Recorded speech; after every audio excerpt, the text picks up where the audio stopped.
Recording. Hello folks, hope you're well. Yeah, this is kind of a vlog, but a bit of a mix-up, so if you want to bear with it. I've got my reflections on my glasses again, as per usual, with the reflection from the screen, and then hopefully I can still read my notes. Yeah, the letters are big enough. I can just about read them. Hello folks, hope you're well. Yeah, I wanted to do a kind of vlog, but also include some links to other stuff and some sort of commentary, bits and bobs. They're just things I wanted to say, and it all links in together, which I'll explain. Yeah, I've been wanting to, or feeling the need to, not necessarily need, but feeling the process going on to change some of what I'm doing, what I have been doing with the virtual shamanising show. And yes, I apologise for my slackness. I haven't uploaded the last few shows to YouTube. I've got to go through and edit them and upload them. I will work on it so they sort of go up a bit posthumously, as it were. But I'm going to alter slightly what I've been doing with it anyway. I think, I'm not even sure if I am changing anything really, or whether I'm just allowing it to flow and grow, but yeah, we'll see. So, just a sort of vlog in that respect of, yeah, I'm still here, I'm still planning to do stuff. There's still various things I want to work on. I've got ideas for loads of stuff, always full of ideas that I need to actually work on and get something done with them anyway. So yeah, stuff changing. If you listen to my last show, it was primarily just music, and that was part and parcel of that reasoning. Almost like a basis point, or just a note on that particular moment in time, moment in linear sequence of what this is, whatever it is. Yeah, and from that point it alters. Various things I need to work on. I need to create a channel trailer for my YouTube channel now, and just I've got a little bit of knowledge about using a computer, but I'm not a whiz tech internet ninja or anything like that. And as the older I get, as the good old saying goes, the older I get, the more like magic this stuff becomes for me. And a lot of the stuff you can do now via the interconnectivity of social media networks and the various different bits of software and stuff, yeah, it's all starting to become rather juju to me. And not the kind of stuff that I'm usually able to get a grip around. Anyway, yeah, I'll just keep getting along with it, see what we can and can't do with it. Yeah, lots of possibilities opening up, definitely. Anyway, in that respect as well, it's all links in, just like I often do. It flows through on a progression, on a thread. This is what I normally do with the virtual shamanising show, just that particular output that it has become. This is a lot of what I do in general anyway. Try and keep the beat going, keep the rhythm going of that process, because that process is ever ongoing. And it is the process that is the purpose is the process, etc., etc. Use of language in a lot of what I do has quite a lot of importance to me, certainly, and you know, in the respect that a lot of what I'm doing here with this channel, with the kind of stuff I do online and in the normal everyday world, inside or outside,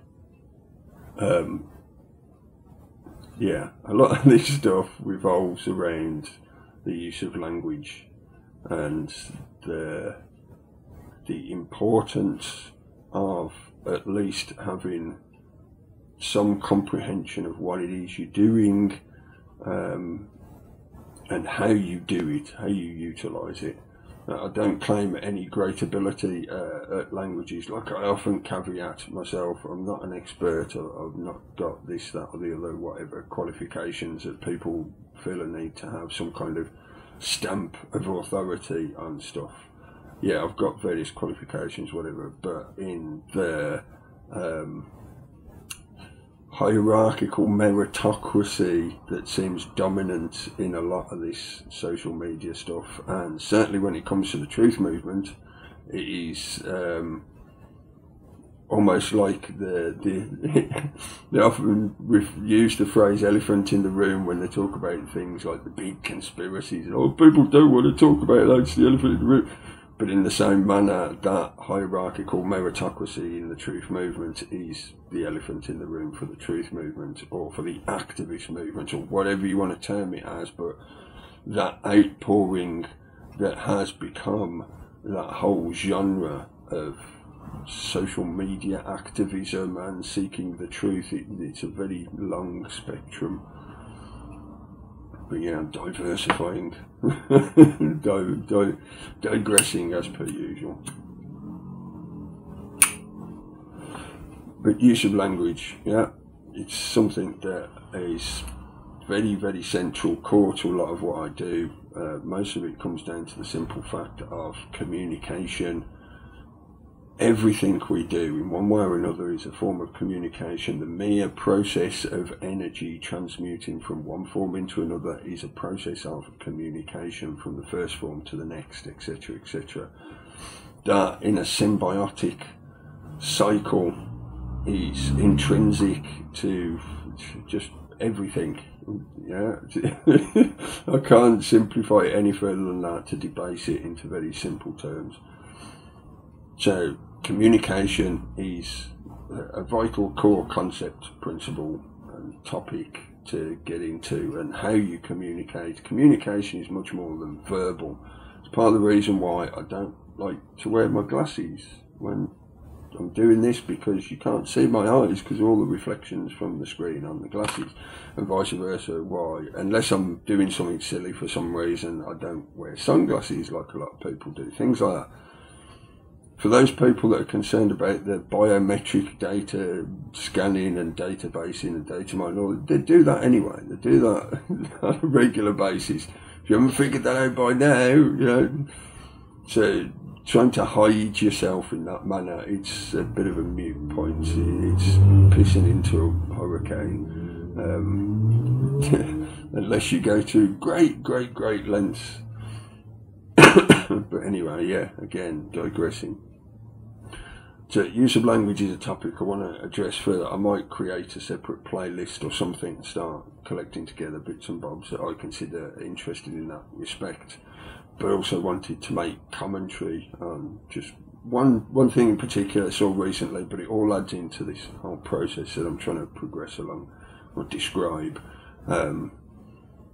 Communication is much more than just verbal. Our cognitive use of language and how many words you have in your personal dictionary, you know, the ones that are in your head that you actually have a understanding or comprehension of what they mean and how to use them in a constructed sentence to create a meaning to pass from one person to communication. You know, it is far beyond just that, and it's the topic itself spreads into so many areas to do with, in my opinion, call it the truth movement, or you seeking in some manner, whether that just be purely a day-to-day practical reasoning because of things that are going on in the world, and you feel pushed to a deprivation of protest where you have to be doing something, so you're feeling a bit active, you get involved in the activist type of stuff, you start finding out about big government and big corporations and all the big nasty that they're doing, such as, you know, big pharma, big agro, lots of big. But that's one part of it, but then it progresses beyond that. Interlaced beyond that is the progression onto spiritual truth, seeking for truth in and of itself, whether that be truth to do with physical reality, the sciences, etc., how to quantify and comprehend the physical things that go on around you that you are part and parcel of, you know, your own biology, etc., etc., etc., into the pure metaphysical, ephemeral truths to do with pure reasoned logic, concepts and ethical, moral concepts, etc., etc. Lots and lots and lots of stuff. Communication is vital, intrinsic, key to all those subjects. So to me, it's big part and parcel of what we do. I say we, almost like the royal we. It's just, I know there's a lot of people out there that do focus around this kind of stuff. The way I approach it might seem to some people almost paradoxical, because I will often deliberately, and like I said, this is all part and parcel, deliberately deconstruct language in such a manner as to remove its meaning, to make it, or as commonly part of the argument is that moral relativism of making it so amorphous that it no longer has any definition.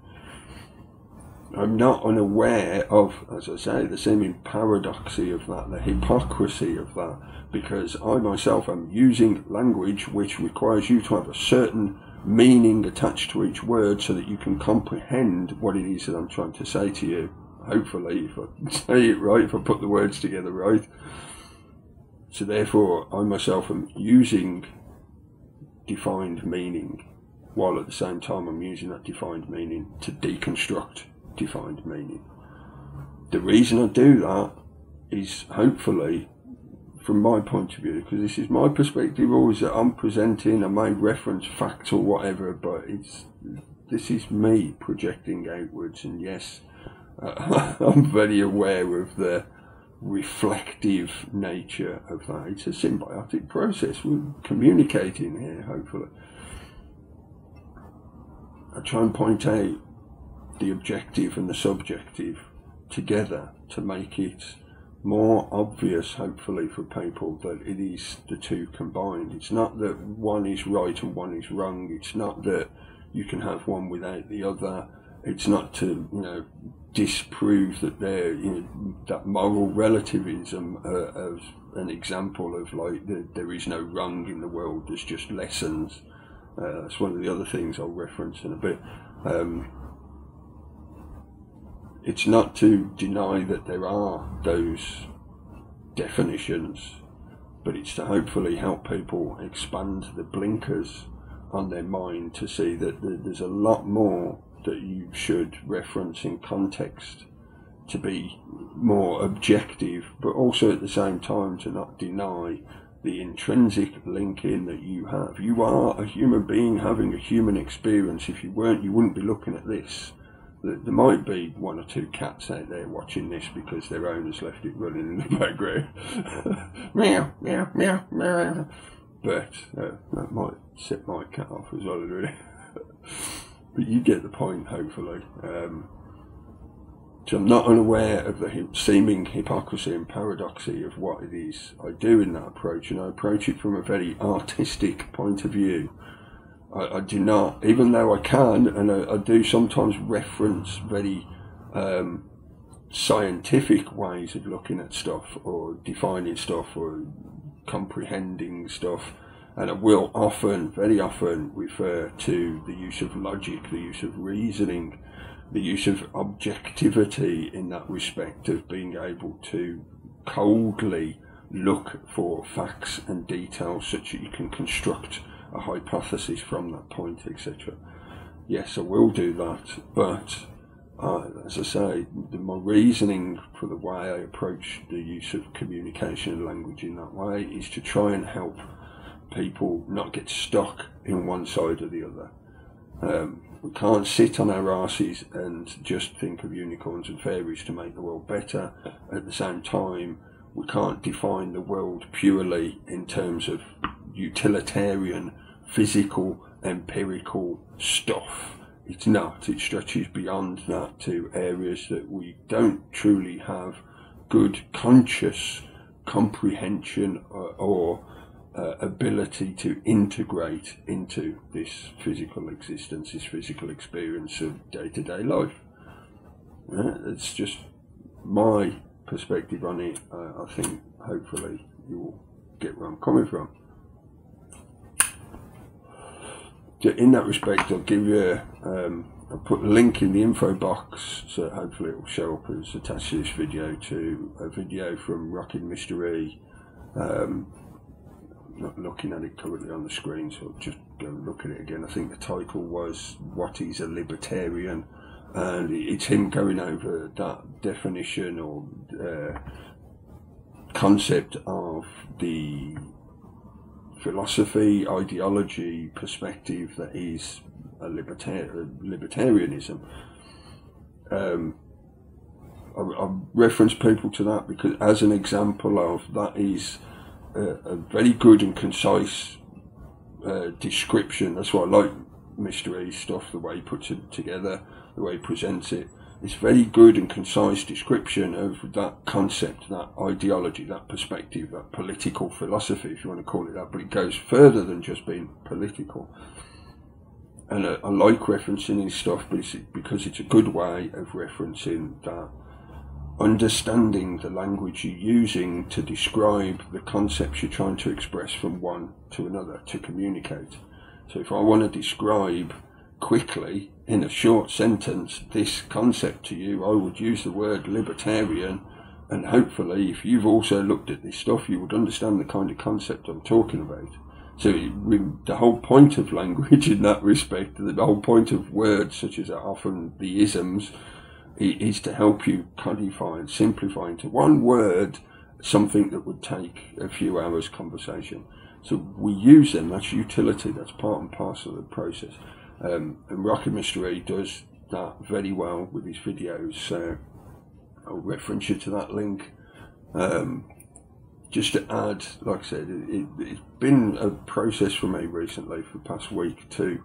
There's been little synchronistic outpourings from different places. I'm not sure if it's because it's been that middle of July or beginning of July, the middle of the summer. We've had the solstice, we've had the Bilderberg meeting, and lo and behold, there's stuff coming out about the Bilderberg agenda that has been appearing in policies, and yeah, as we go, as it does. So I'm not sure if it's that energetic spin that has directed me off in these directions, and so synchronistically things have popped up in various people's uploads and whatever that I've been looking at, watching, listening to, that have all added into this and put me to this point of doing this video. Hopefully you're bearing with me. Hopefully you've got, you know, enough time spare to sit and listen to me waffling. But yeah, hopefully as well I can at least pass some stuff to you that you might have missed. What else was I going to talk about? Yeah,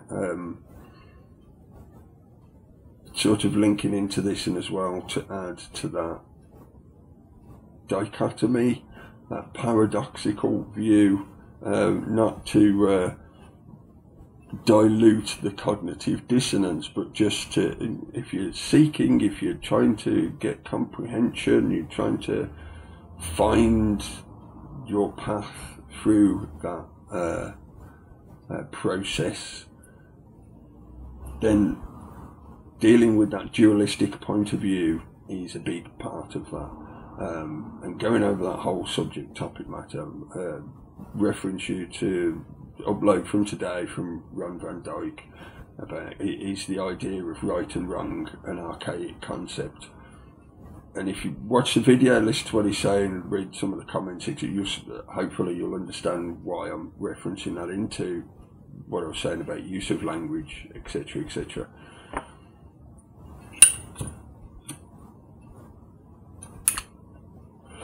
The other thing I'll mention, which stretches further into what I was going to talk about, wishy-washy, you are the answer.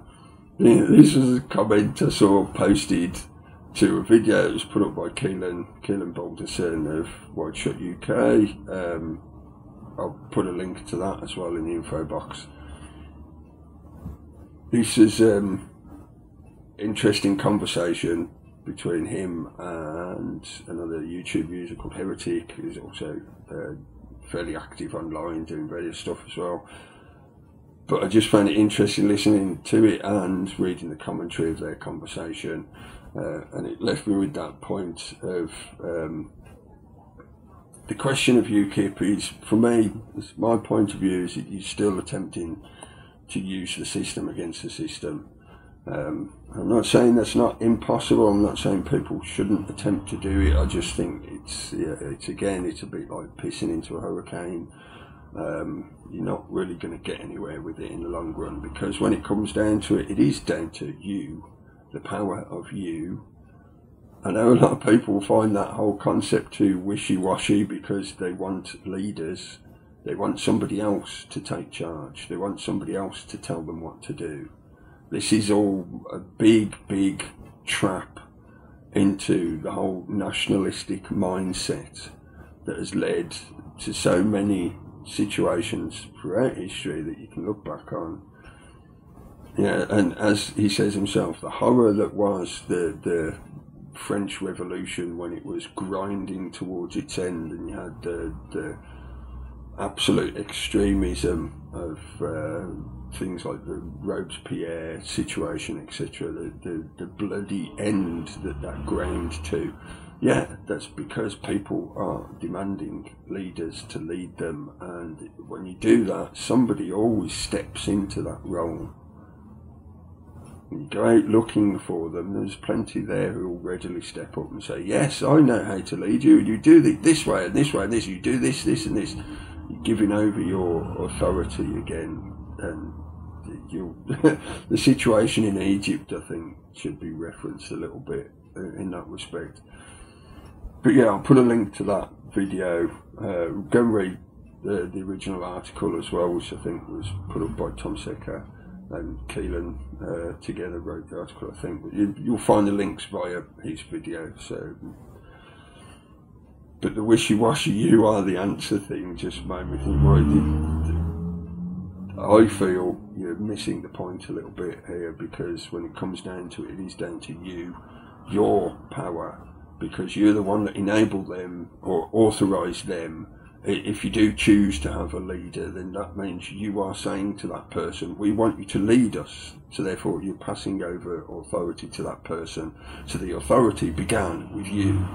I know it's very pedantic, but it is that simplistic, it is that basic to get the understanding of that, flipping the pyramid of they're not the ones where the power originates from. They've got their own power for themselves, and you have just the same.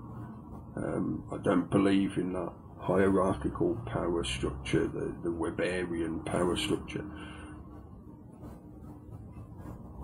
And in that, you are the answer relationship or progression thread. Direct politics. Again, seen various stuff about this recently that I don't have a link in reference to this directly, but I think you get the general point. And a lot of what is going on at the moment, and has been going on for the past few years, has been that transition point of people realising that they can take some kind of direct political involvement, whether that just be getting active involved in protests or pro-activism, protests, whatever, or whether that be the fact that their situation in their country has descended to such a point that they have some kind of revolution. Direct politics has become much, much, much more part and parcel of everyday life, and will be even more so as the time progresses. Again, I would reference people to that Brzezinski quote: it's easier to kill 1 million people than it is to control 1 million people.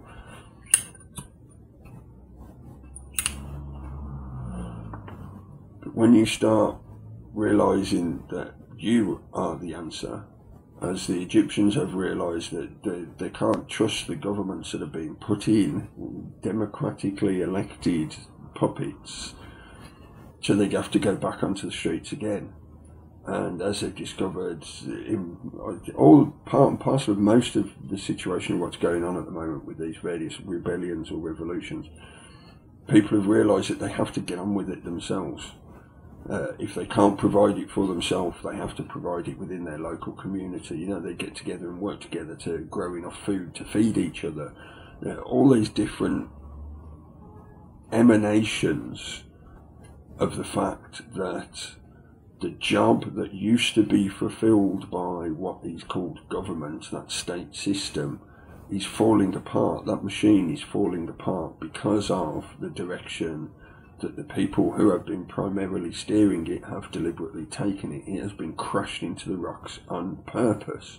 And what we're going through at that moment is that slow motion car crash effect of the rest of the population catching up to that realisation, and the shifting weight of that social reality spreading in a global fashion, because it's a globalised effect now. What's been going on in Syria and Egypt, North Africa and the Middle East, Greece, South Europe, Spain, Portugal, as well as South America, and a few places here and there as well in other places. This is global effect, global fallout resonating through the social structure.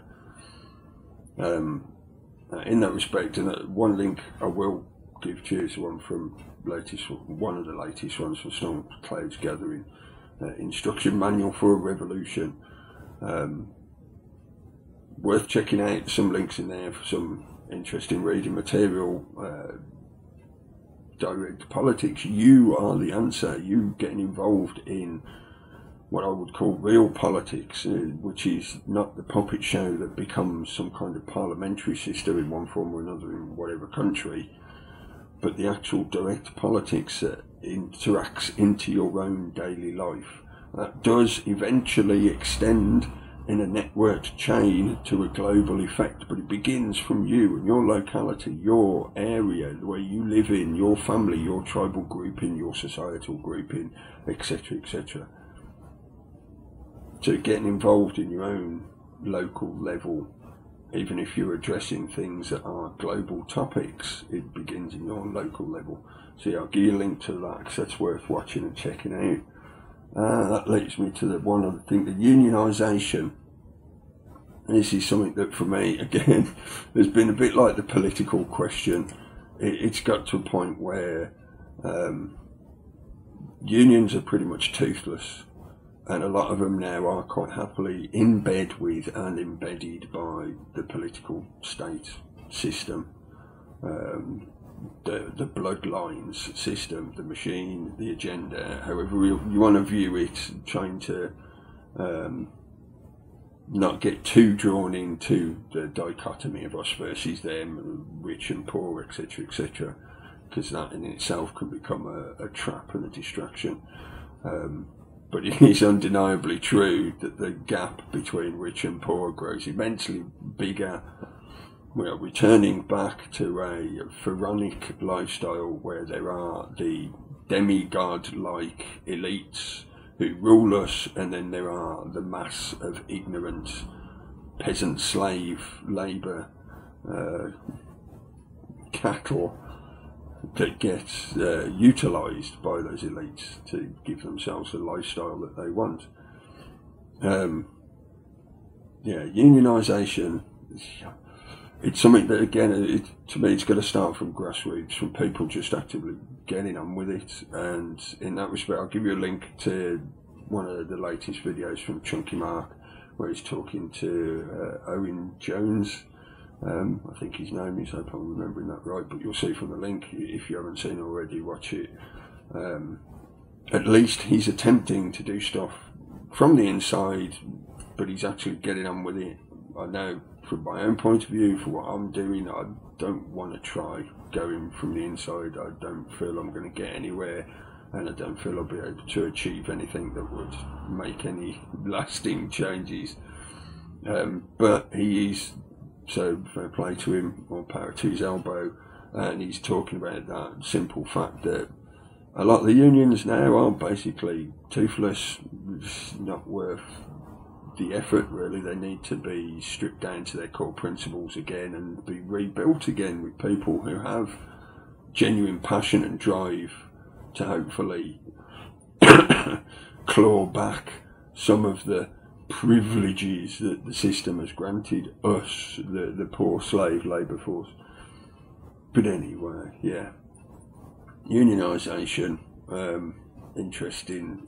Again, it returns back to direct politics, etc., etc., and the power is you, but I add it in there for extra context.